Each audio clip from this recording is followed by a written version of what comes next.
Is low hot water pressure a common problem? Hello everyone. Today, we're going to talk about an issue many homeowners experience, low hot water pressure. Is low hot water pressure a common problem?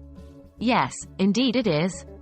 In fact, this issue can pop up in any home, regardless of its age or size. What is low hot water pressure? In simple terms, low hot water pressure refers to a situation when hot water that should flow out with force trickles out instead.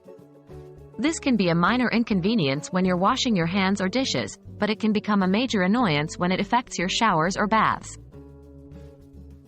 What causes low hot water pressure? There could be several reasons behind low hot water pressure. Some of the most common causes include blocked pipes or valves, faulty plumbing, sediment buildup in your hot water heater, or issues with the water heater itself. Is it a common issue? Yes, low hot water pressure is a common problem. As houses age, the likelihood of encountering this problem increases due to natural wear and tear on the plumbing system. However, newer homes aren't immune.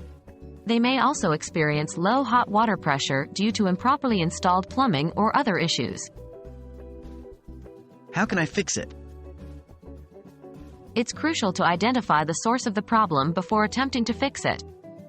If it's a simple issue, like a partially closed valve, you might be able to solve it yourself.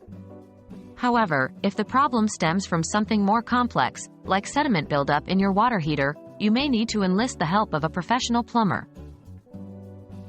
So there you have it. Low hot water pressure is indeed a common problem, but it's not an insurmountable one.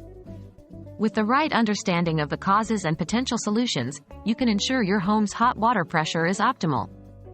We hope this video has been helpful. Stay tuned for more useful home maintenance tips.